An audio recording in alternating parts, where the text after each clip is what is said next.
your brand is just your story. That's it.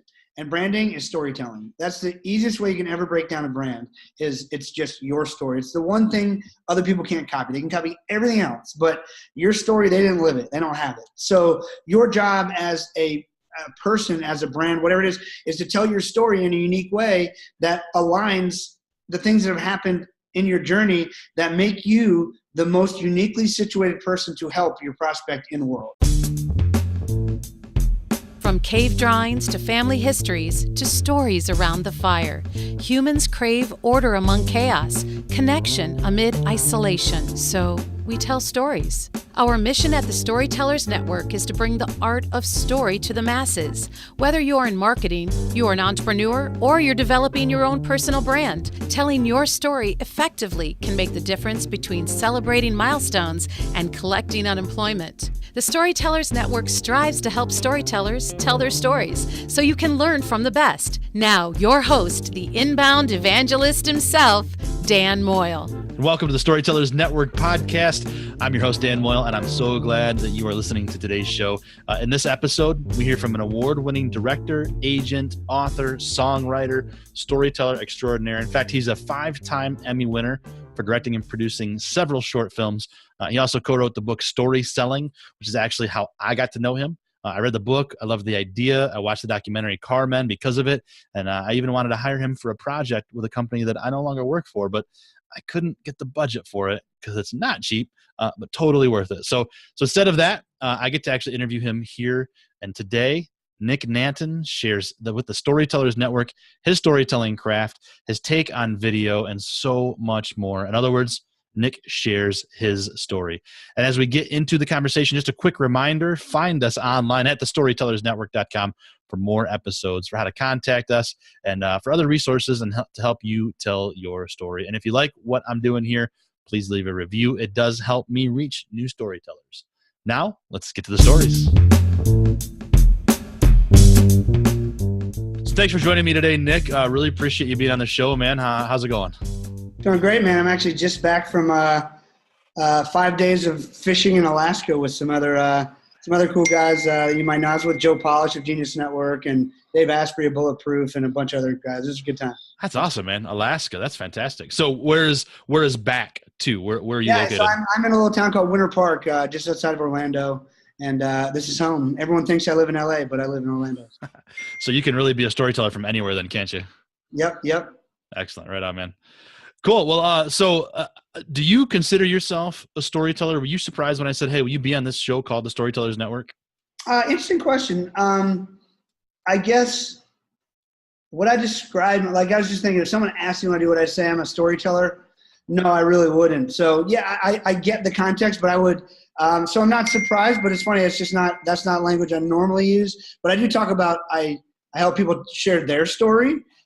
I guess most of the time I don't focus on what I do, and I sort of direct and produce. And I would say that the way I describe it, I create media that facilitates conversations, and that could be for commerce, or it could be for a cause or a donation to a cause. So it's within the realm of my vocabulary. And actually, if I'm being honest, for a while I used the title that I was the chief storytelling officer at the agency here. So it's not far from what we talk about. I like the idea that you create media that facilitates conversation. That's a really great way to put it, man. That's awesome. Thank you. And I'm going to try to shut off this iMessage so it stops beeping every 8 seconds. So that's funny. You're a busy guy. Whatever. It's all good. It happens. All right. I'm just trying to – sorry. Go ahead, man. Keep going. No, that's cool. So you and I said in my intro, I got to know you through the story selling book and the whole idea of making these stories for, like you said, companies, causes, whatever. You consider yourself a filmmaker, and I would say that you're a filmmaker. You've done short documentaries and all these things, but you also make videos in air quotes, and that's what this season's about. Is that the same thing to you? Is making videos the same as being a filmmaker, or what distinguishes that for you as a storyteller? I would say I would say I'm a filmmaker just because I've made a bunch of films.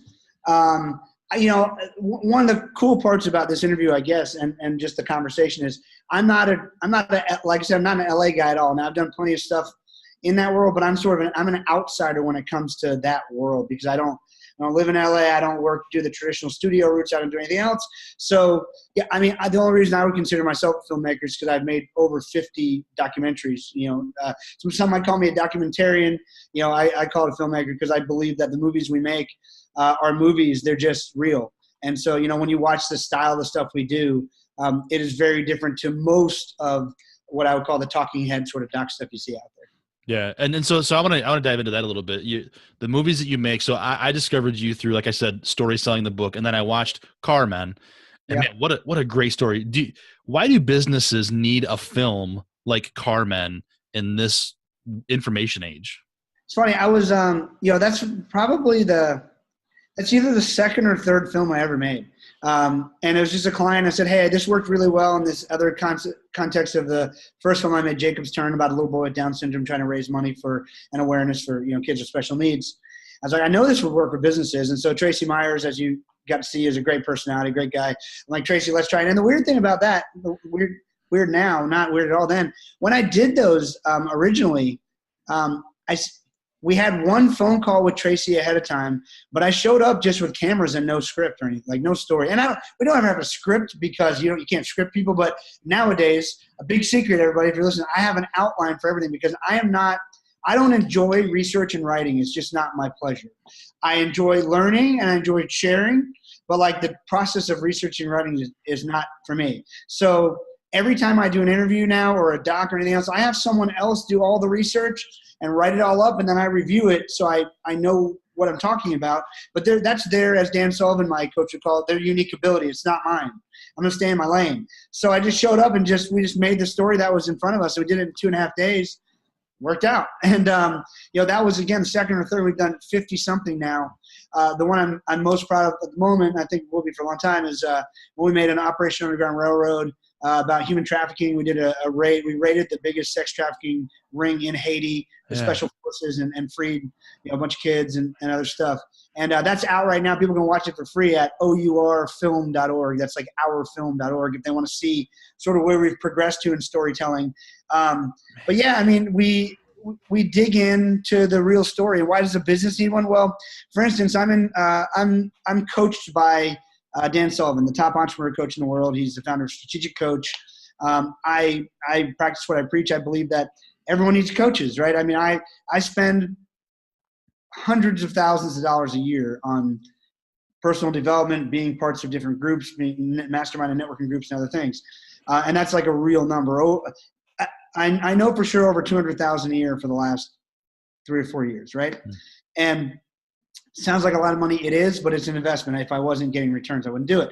But someone asked me on this fishing trip, like, hey, because I had to go yesterday, actually was in Chicago, going to my strategic coach group. And the guy's like, oh, you going home? Like, man, I want to, but this is my quarterly day to go to this group coaching, and it's sort of the only day I can go.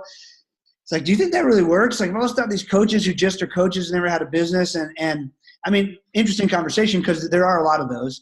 And I said, no, Dan is, the real deal. And I said, you know what? I made a movie on Dan. Let me send you the movie. And if you have any questions, you can let me know. But you'll know instantly that Dan is the real deal. And for me, that was so – not only is it great for me because I made the movie, it shows my skill set, which is nice. But I would do that no matter whether I made the movie or not. If it was good, it's such a helpful tool for me to help people understand, why people do things more than what they do. And I think it's the biggest trust building mechanism I've ever seen. It's powerful, isn't it? So to sit down and watch a movie, a film, a video, a story play out in front of us, we are such visual creatures. Yeah. That's so powerful. So I want to go back to the Operation Underground Railroad film. So first of all, like total serendipitous here.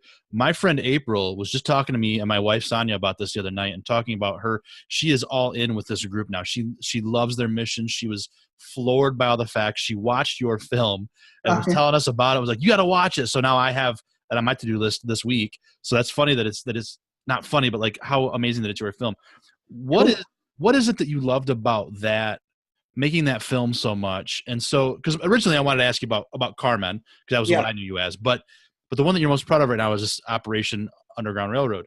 What is it that moved you so much about telling that story through video and not just like, some tweets and some photos and a blog post? Why did that move you so much? Nick? Yeah. So the story's pretty funny. Well, the movie's not pretty funny, but the story is interesting. That I met. So Russell Brunson is an amazing guy, an amazing marketer. He's the founder of ClickFunnels. If any of you heard of that marketing software, and I cannot get this ringing to go off, so sorry about that, but we'll deal with it. He called me and he said, "Hey, I've been trying to figure out how to work with this organization to help them promote their cause. It's human trafficking, and the numbers and the stats blew my mind.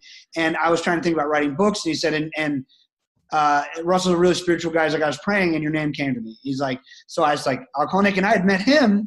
I'd known of Russell, and I think he'd known of me, but we met when I premiered a movie I made on Peter Diamandis. Have you ever read the book Bold or Abundance? Peter's an amazing guy. He launched the X Prize, the first private space flight, about 10 years ago. I made that movie it's on PBS right now. It's aired 1,000 times last year on PBS, called Visioneer. It's on Amazon and iTunes and all that too. But Russell was at the premiere of that when we premiered it at Joe Polish's Genius Network event. And Russell's like, "Man, I love what you do with documentaries. Tell me more." And we started talking. And then I think it's about 4 years later, my name came to him and he said, "Hey, would you make this movie?" I'm like, "Well, first of all, if God gave me this ability to make movies and shed light on things, and I said no to this, like, there's a very special place in hell for me. So of course I'll do it." And then he agreed very kindly and gracefully to fund it. So when he asked me what I needed to do and everything, and then,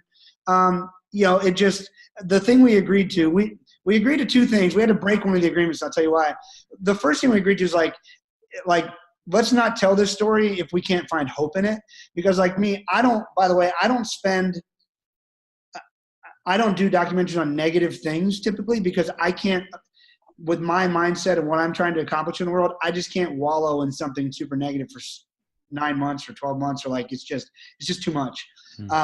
And I'm not saying I'm probably worse than other people who can do that. I'm not saying I'm better, because there's many things that needs to be shed on them. But what I said is, "Russell, I'll do it." And he asked me first, and I was like, "Oh, thank God, that's the only way I would do it." He's like, "But we got to find hope in it." I'm like, "Yeah, if we can't find hope, I mean, there's so many people raising awareness for the plights of the world, and so few raising awareness of the solution, right? Like, we can talk all day long about all the problems, but if you're not going to propose a solution, like, that's not that interesting to me. So this is a hopeful solution." So that's one of the agreements we made. The other one we made is like, hey, we said, let's make a movie that we could share with our kids, because like, it's a scary thing, but they got to know. And we broke that one because at the end of the day, when we were filming and we did the raid in Haiti, one of our cameras, we strapped a GoPro to, so we all had bulletproof vests and everything. We strapped a GoPro to one of the raid officers, one of the Haitian special forces who went in the brothel. And during filming, he caught John in the act of raping a minor. And it's just a terrible thing. We didn't show it. We just put on the screen during this happened, and we just turned it over to authorities. It's a very sad, event. But there's so much I wanted to take out of that movie as, whatever your beliefs are. I'm a Christian, but no matter what, like, so many things, like, I was like, ooh, like, even bad language makes me cringe up. Look, I don't have the cleanest mouth all the time, I'm not gonna lie. But like, I don't say things like that or write things like that. I don't want my movies to have that language in it, because I would love for every movie I make to be able to be played at least at high school, right? Where like they could learn from these different motivational speakers and amazing people. And if there's language in them, it just sort of like kills that. But I kept those. At the end of the day, we had a long discussion, and you can hear a lot about human trafficking or prostitution, let's say, like on a Dr. Phil show, but it's so sanitized that no one really pays attention. So in order to get the payoff and the hope and the activation of the people like your friend who's now all in for this organization, I literally had to show you how disgusting this really is, or else it's sort of like, yeah, I've heard about that. And we also agreed we wanted to make enough impact that we just had to go there. And so we did. So, I think it would be appropriate for, 16, 17, 18-year-old probably, but not kids, my kid's age or Russell's kid's age. Anyway. Yeah. Yeah. My daughters are 12 and 13, and it's like, I just want them to know about it, man. Gosh. Yeah. Yeah. Well, thank you for being a part of that. That's incredible. I can't wait to actually watch it and say, hey, Cool. That's awesome. So let's switch gears a little bit, Nick. When you're talking about all these films, you're talking about making these movies for businesses. Celebrity branding is part of that, but is it a little bit different? Like that whole move of celebrity branding for personal brands. Is that part of this whole thing too? Well, so celebrity branding really is. All right. So this will break it all down and make your podcast make sense. And it'll even be a better answer to your first question. I say, so your brand is just your story. That's it. And branding is storytelling. That's the easiest way you can ever break down a brand, is it's just your story. It's the one thing other people can't copy. They can copy everything else, but your story, they didn't live it. They don't have it. So your job as a person, as a brand, whatever it is to tell your story in a unique way that aligns the things that have happened in your journey that make you the most uniquely situated person to help your prospect in the world. Like, there's no one else who can utilize my story and help other people. They can't. So Celebrity Branding You was the first sort of outgrowth of, I had been working with bands and celebrities in college, and right beyond that, I became an entertainment lawyer. Even though I'd never wanted to practice law, I did it for a little while. But my business partner basically said, hey, you're building brands for young bands, what I was doing, managing and producing bands. And he said, you're basically creating everything from scratch and helping tell their story. You know, you should really do that for business people, because then you could actually maybe feed your family. And so I said, that's a good idea. So I did that. So Celebrity Branding You was our way of taking my experience in entertainment and buzz building and PR, and my business partner's experience in personal branding and direct marketing, and tying them together as a proven system where any entrepreneur can step by step take the steps to becoming, the celebrity, or nowadays the more popular term, the thought leader in their field. So but everything in that book really is a version of telling your story in different mediums. So whether that's through blogs or through books or through whatever. And so the films just was an outgrowth of a talent. I don't say a talent. I didn't know I had it. It's just a skill I learned, I guess, along the way. It's the most, I would say books and movies to me are the most interesting, not only platform builders, but storytelling mediums there are. And film is the most persuasive, for sure, because you have the benefit of eye contact and, situational settings. You can control story arc, you can control music. You can get people wherever you want them to be by filmmaking. So, and when you talk about those different parts of a film that bring you in, the music, the photography of it, the camera movements, that tells me that you're working with a team, most likely. Am I right? Oh yeah, it's funny. And so I always I bet at Thanksgiving dinner, my family, more than my extended family, they know sort of that I've won some Emmys and I'm a director, producer, but I would bet in their mind when they see me on Facebook out on a shoot, they think I'm probably operating the camera. They probably think I wrote the thing. They probably think I edit the thing. I don't do any of that. It's sort of like, it's like you ever seen the movie Office Space? Mm-hmm. Years ago, the boss so what exactly would you say you do around here? And that's what they could ask me, and be a fair question. But I really put together, I find the stories, or people ask me if I'm interested in making them. We make decisions. I make sure what sort of funds it'll take to do it, and then I put the team together. Most of my movies, I do say 95% of the interviews. We're now getting, I just signed a deal for an 8-part series, and so we're getting busy enough where I will be in charge of all shoots and all the movies and the end products and the story and all that. But I won't be able to do 95% of, the interviews when there's 8 different episodes going on at the same time and all that. But yeah, I run the production and everything. Let's put at the end of the day, it's my butt on the line, whether it comes out good or not.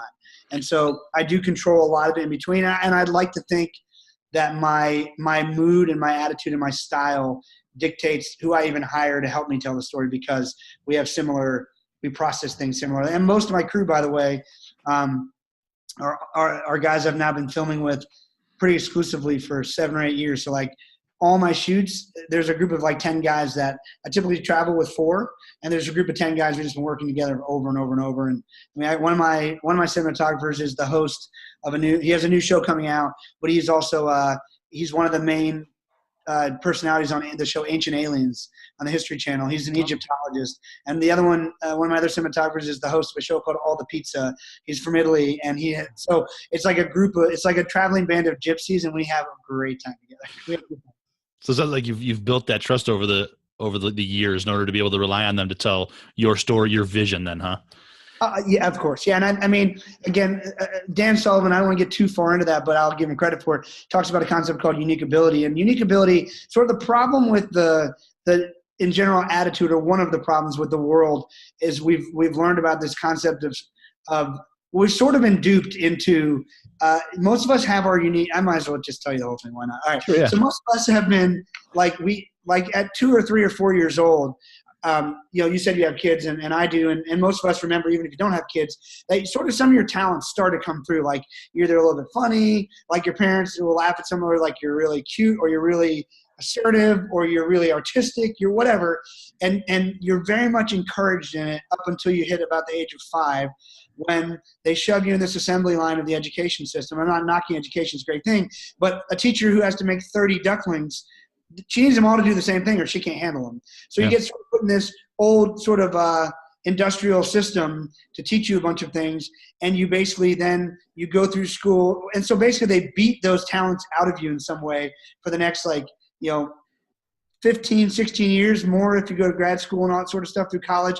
Then you get out of college and you get a job, or you find a career where you're trying to pay off all the money you borrowed to be in school, and you do that until you're about 65, and then you try to buy back the freedom from 65 until when you die that you already had in your life until you were 5.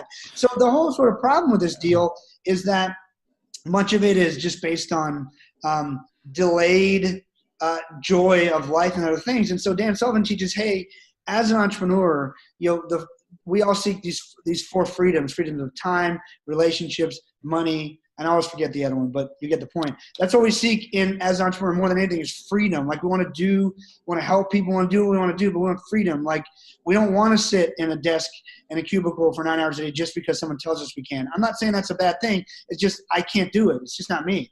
And so Dan talks about part of the problem is the world has sort of been conditioned to try to get to this thing called retirement. But really, if you just were to work on figuring out what your unique ability is, and that means paring everything you do down ideally to one thing. And so Dan Sullivan say his unique ability is having great conversations. And anything he does, it better start with a great conversation. And that's all he does. So he does workshops. All it is an all-day conversation with 20 to, more like 40 to 60 people like me who paid between 25 to 50 grand to be in the room, just depending on what group you're in. It's very valuable, but to him, it's his unique ability having a great conversation. So because it's his unique ability and he loves doing it, you're more motivated to do it. You never get tired of it. It's your unique ability. And so it's very hard to figure out what that is. So you have to pare down. You have to think about things. What do I hate doing the most? And how do I get those things off my plate? And what happens is when you do that, it's much like remodeling a kitchen. If you replace the countertops, you realize the cabinets need to be repainted. Once the countertops and cabinets are done, then the walls need to be redone, and then you got to rechange the appliances. So as you start paring off all these little things you don't like doing, things that didn't cause you as much friction before, now are the things that cause you friction, so you just keep removing those. So part of the basis of his program is working through those things 1 quarter at a time, because you're seeking this thing called unique ability. So that's really the secret, I think, to all this is finding that unique ability, so that it's all you ever want to do, right? Now the great news, I don't even remember the question, but that was my answer. Well, so I think of storytellers as, if I'm a writer, I'm going to sit down and write my book. If I'm a video maker, I may sit down and make a video where I'm just looking at the camera, but really you are a storyteller who works with other creatives. And so you're finding their unique abilities and pulling out of them, right? Yes, that's exactly where I was going. Great. Yeah. Thank you for bringing it back around. Yeah. So I rely on my team's unique abilities because, so I'm 3 pages into this book I'll tell you about, which means I'm very qualified to teach it. It's called Da Vinci and the 40 Answers. And the first 3 pages are fascinating. And I'll tell you what I got out of the first 3 pages. He talks about the difference between control and freedom. And there's people who seek control. And this is my paraphrasing because I probably need to go back and read it, but here's what I got out of it. People who seek control desire to create everything in their business, their life, their relationships that they want. Like they seek control to get what they want. That's one type of person. There's another type of person who seeks freedom, and they seek the freedom to do what they want to do, but they also understand that it's not about controlling other people. It's about freeing them up to do what they do uniquely. And at the end of the day, I would bet that the outcome of those who seek freedom is far greater than the outcome they can imagine when they try to control it, because they're allowing other people to do what they do really well. So the angles my cinematographers come up with, like I've seen enough angles now I can find a good angle, but the reason I have them is because they can usually find one I never thought of. And I give them the freedom to do that. And that's why it works. So yeah, I give them the freedom to utilize their unique ability, which allows me the freedom to use mine. The more you get muddled up in other people's crap, man, the less time you have to do the things you want to do. It's just how it happens. And did you find yourself evolving into that then? Did that take a lot of work to go from a single storyteller to trusting in a team and letting them find their unique abilities? No, I mean, honestly, from the first time, because I'd done enough other things like making records, right? I made albums, and I wasn't great at mixing records. I'm a decent songwriter, and I actually have a songwriting deal in Nashville, so I write a lot of country music. But over the years, like I could found that I had a decent knack and talent for songwriting. I could even engineer, like the audio engineering of recording. I even learned how to record like drums and acoustic guitars and a lot of stuff. Some stuff I need some help with, but when it came to mixing it for like the final mix of an album, I just couldn't figure it out. It just wasn't for me. And maybe if I powered through it, I could have figured it out, but it wasn't for me. So I would utilize, and I wasn't as good of a guitar player as my buddy, or I wasn't as good of a singer as my other buddy. So if I want to demo one of my songs, I bring them all in because they were better than me. When I started wanting to make my first film that I wanted to just try, I knew what the equipment was that I needed, but I knew that I knew I could probably make something okay, but I knew this guy who was really good at this, and if I pulled that guy in, so it was really just, from the beginning, it was honestly a recognition of my own weaknesses. And if I wanted to create the quality product that I wanted to do, I had to have help. And so that was super easy because I couldn't do it myself. I needed help. Very wise. Very wise. So gosh, Nick, you've got films, you talked about writing, creating an outline. You may not love writing, but you love to learn songwriting. What's your favorite way to tell a story? Does it depend on the story, or like, do you have a favorite way? Man, it depends. Yeah, I would say it depends on the story, but that's not probably even a fair answer. I mean, songwriting and movie making are two of my absolute favorite things. Songwriting is just so unique because like I write with other writers who are paid professional writers every day in Nashville. So typically, writers in Nashville typically write 2 songs a day, 5 days a week. They write usually 10 and 3 or 10 and 4, 11 and 4. So you get 2 writes a day. You get in the rooms with different guys who you know or you've been introduced to, and you're 3 to 4 people typically are working together collectively to try to make a song. And it's a really fun collective process because we're all trying to do the same thing, but you're doing it. You only got 3 minutes. It takes you 4 hours to write a 3-minute song. If you're lucky, you get one done, and it's decent. It takes about another day or 2 to realize, was that a piece of garbage or is that decent? Because you're so in it, right? But yeah, so that's just this amazing, super fun collaborative process. But making movies is really cool because I know when I start out the potential of the movie. It's very much like having a kid. You know it's going to be awesome. You know that you have like an outline, like a sonogram of it, ultrasound, but you really don't know what that adult's going to be until it turns into an adult.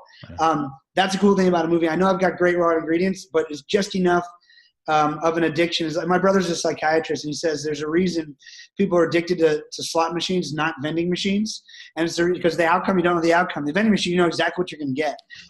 I'm addicted to the outcome of the movies because I do everything I can to deliver to my team what they need. And then this thing that is, thankfully my editors, my cinematographers, they're awesome. So the end product is always awesome. So I'm like, man, I'm so glad we did that because that's cool, right? And it's just utilizing their unique abilities to do something.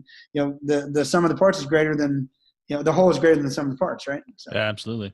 So what would you tell somebody who considers themselves a storyteller and they're not exactly sure what they're doing? We're talking about, season 1 for me was writers. Season 2 was podcasters. Now I'm in video creators. Next season's social media storytellers. So I'm really trying to explore, but nobody seems to have one thing they do.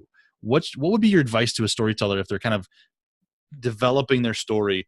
Where would they start on like a medium? Just try it all? Like, that's a great question. I would say start with the medium you're comfortable with and excited about. And of course, there are mediums that take more resources than others. Like, it takes a lot less resource typically, I would think, to sit down and write a blog or a book than it would take to create a movie. But there's also, if you think you have a knack for telling story through audio or through video or whatever, there are also other people who have gifts that aren't commercially there yet that will probably help you if you're putting together a team trying to create something that gives everyone in the team value. You can probably find some people willing to help out.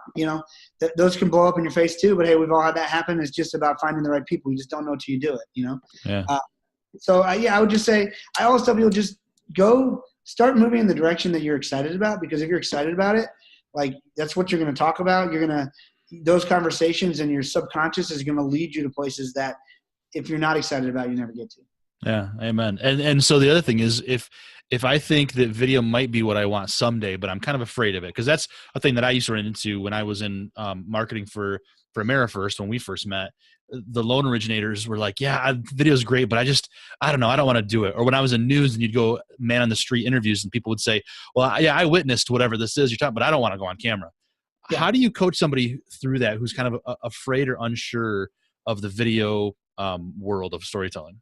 The best thing I would say is, look, there's a few easy things you probably learn on YouTube or anywhere else that can make you look good or not, right? And whatever, but that's usually self-consciousness. But the way I usually get anyone over that stuff is like, well, look, there's two ways we can approach this. If you witness that, or you know this about mortgage, let's say, do you think if people knew what you knew, it would help somebody?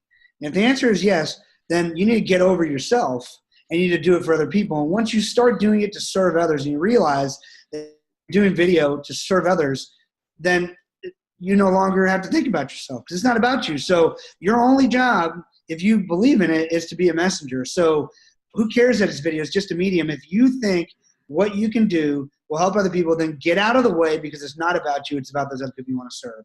That will usually fix someone's attitude in that pretty quickly. Serving others, man, that's huge. That's awesome. What do you think, Nick, is one of your biggest challenges when it comes to storytelling? I mean, it sounds to me like you've got it easy. You got a great team. You had great success. You used to do music. You still do. Like, man, you got a charmed life. But what is it that really challenges you in all that? I'm always looking for great stories, and great stories cost money. So I'm always putting together packages to put movies together. At this point, I don't take investors because I have not found a lot of profit on the back end after we make the movie I want to make. So my clients and others who get involved typically they pay the money for experiences. And they get to come to shoots and all sorts of cool stuff, but I don't sell investments, but I'm always looking for people who want to learn and go for the ride and journey and see that. So that's always an issue. And then obviously, I mean, getting every film seen is a challenge. I mean, you can make, I can make the best movie in the world. I mean, I would bet many people listening here, I mean, I don't think I haven't seen the movie that won the Oscar for movie of the year last year. Like won the Oscar. It's like was a big deal. Everyone knows about it. So like getting people to consume the content you create is just, and we are, there's more and more of it thrown at us every day. So that's a challenge, I would say. But, I think you just gotta, I don't know. I don't worry about it too much. I just keep working through it. And hopefully one day enough people will say, man, I like that movie Nick made. I wonder if he made anything else. Oh man, I like that one too. And maybe they'll watch a bunch of them. Who knows? But absolutely. That's a challenge. Yeah, that's a big challenge. That content overload. We went from the agricultural age to industrial revolution to now the information age, and man, it's all out there. I think it's a big challenge for a lot of people is figuring out where they want to go and how. So that's good advice. I like that. What is a life-changing story for you? Is there a story that you've heard or seen or experienced that really changed it all for you? Man, there's been so many things that just have become a part of who I am.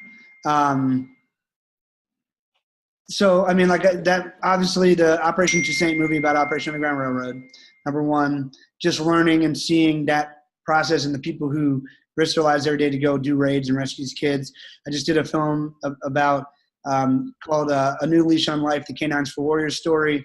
It's about rescue dogs. They turn into service dogs.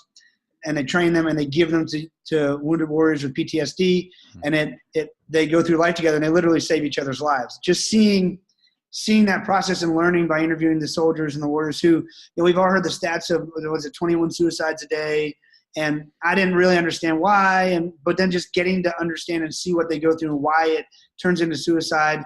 Really it's because they think they're ruining their family and friends' lives because they can't operate at the level they want to. So if they would just commit suicide, they would be sad for a little while, but they could at least, it would be the most, in their mind, it would be the most unselfish thing they could do so everyone else could get back to life. Now, that's twisted, but they're in a place where that seems like the only hope.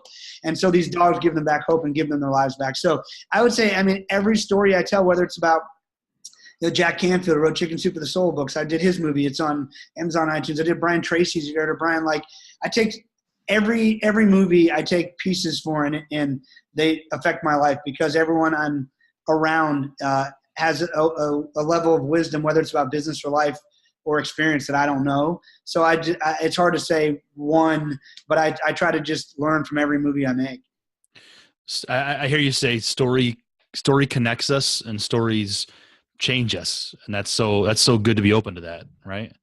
Yeah, I mean, I love that. If you're not, again, it's the whole freedom mindset. If you're trying to control everything, like I know many people who control their schedule down to like 15-minute increments. I'm not knocking it. I can't do that. Like, I want freedom throughout each day. I mean, I have appointments, like we schedule time for this and I'm going to do it, but I don't want to be back to back to back to back to back. Today's a little nuts because I just came back from 5 days, like literally no service. But I want the freedom in my schedule for things I didn't even know were going to come up so that I can explore them and go, okay, call me. Let's talk about that. Right before this, Jay Abraham called me. I'm working on a movie about Jay, and Jay's an amazing guy, amazing marketer. I want to have time in my schedule for that. I mean, and I didn't know that was going to happen, right? So whatever. I just really believe in sort of the freedom formula. Yeah, that's cool. What do you think sets one of those stories apart from others that might be similar? If you're talking about like the canines, I mean, there are other organizations that maybe have a similar story, but what sets that story apart as a great story that turns your crank to go tell it? I mean, the thing that always, whenever I'm setting out to tell a story, if you're willing to dig into almost any story, it's typically a great story if you dig into the people. Because it's like, overall, it's about this epidemic. But the fascinating part about it is the people, because their stories are unique. We covered 3 warriors in this, and all 3 of their stories are unique. I'm sure if we would have had the time and we covered the dog stories too, they'd all be unique and probably fascinating too. But it's just, it's just getting, I like people. I like to know what drives them, what makes them tick. What have they been through in life? What can I learn from them? So anytime you dig into the people in any story, it gets exponentially more fascinating because we can all relate to that. We're like, oh wow, now that's, and they have a different story than I have. So that's what makes them different for me, is just the people. The people. So you love story, obviously. You're very good at it. But if somebody said to you, all right, Nick, you can only tell one last story and then you're done telling stories, what would that look like for you? I tell them no. That's a good story. Yeah. I would love at some point to find a way to tell, just based on my faith, the story of the gospel in a way that's really digestible. And not that God didn't do a good job with the Bible. It's just, I even find it hard to read. It's just, a lot of it's just archaic language. And so, without changing the spirit of it or the message or whatever, I would love to find a way to tell that in a digestible format. And even if it wasn't digestible to everybody, to some portion of the world that was more digestible than the current format. That's a great answer, man. I love it. It's funny. I did not set out to create a faith-based podcast, but so many people I talk to have strong faith in some way. And that's awesome, man. God is good. So yeah, we gotta have faith in something, man. And so it's like, at the end of the day, like, I have many friends who are non-believers or atheists or people of other religions, but that's totally cool. I love it. I mean, Jesus said to love them. That's what I'm gonna do. And so, and not that I'm better than them or more right than them, whatever. But the thing that anytime you get down to it, people have faith in something, because the first atom created more atoms. Like, no, you're having faith in something happened. You just don't, you have science to get to the end of your rope, and I have a different way of getting there. Yeah, absolutely. Awesome, Nick. Well, man, thanks so much for your time today, brother. Where can people find you the easiest? And I believe in science too, by the way, just so you know. Oh yeah, of course. Oh yeah. Science came from faith. So yes. But I think God created it. That's the difference. All right. You can go to nicknanton.com. You can find all sorts of stuff. You can sign up. I think you can get a free copy of Storyteller there if you can download it.